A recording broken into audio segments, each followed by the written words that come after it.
Today we're looking at Between Two Castles of Mad King Ludwig, published by Stonemaier Games, designed by Ben Rossett and Matthew O'Malley, and it takes about 45 minutes to play for 2 to 7 players, but the 2-player mode is a variant.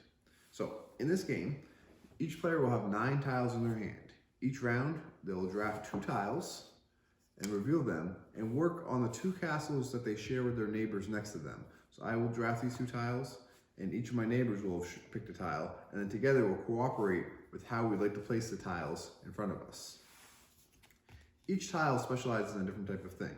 For instance, these yellow tiles score for having things placed next to them. So this one gets 2 points for each greenery tile that's on the left or right of it.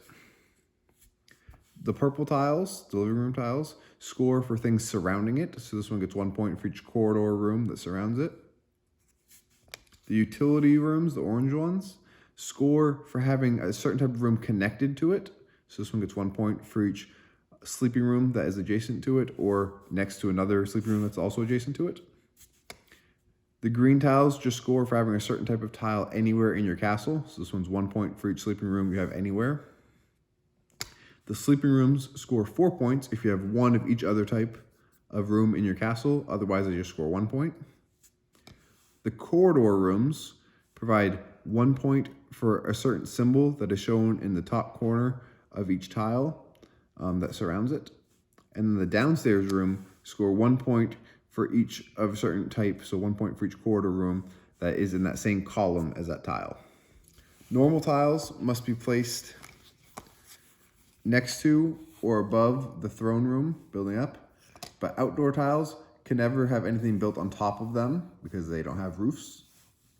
And then the downstairs tiles must be placed below the throne room. The corridor rooms can be placed downstairs or above. In this game, you also get bonuses when you complete, when you get 3 of one type of tile. So when you get 3 of the yellow rooms, you have to draw 5 tiles from the tray and choose one with your partner to place. When you get 3 of the purple living rooms, you get to take one of these tiles, which score 1 point for one of those types of symbols that we saw on the top corner of the tiles. When you get 3 utility rooms, you have to draw 3 bonus cards, which provide points for different things. For instance, this one provides 1 point for however many tiles wide your castle is. The outdoor tiles provide you a fountain, which just provides you with 5 points. The sleeping rooms, you get a tower, which you put on top of one of the towers in your castle, and it caps it off, and you get 1 point for the height of that tower. The corridors provide a grand foyer, which provides 1 point for each tile surrounding it. And then the downstairs tiles, you can choose one of any other bonuses. Additionally, when you place your 5th room of a type, you get another bonus of placing one of these special red rooms I just showed, the fountain, the tower, or the grand foyer.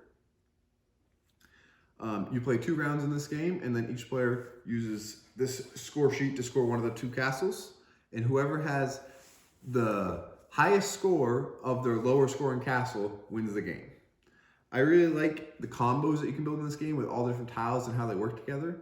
And I like how each tile has its own unique scoring thing, even though they follow a specific type, like all of the yellow tiles score for having things next to them, but each one scores for a different type of thing. I really like how it plays all up to 7 players while still having a lot of strategy in it and not just being a party game. And I really like having to cooperate with your neighbors and trying to decide what to place, because sometimes you'll really want them to place a certain tile in your castle, but then they place it in the other castle they have with the other neighbor.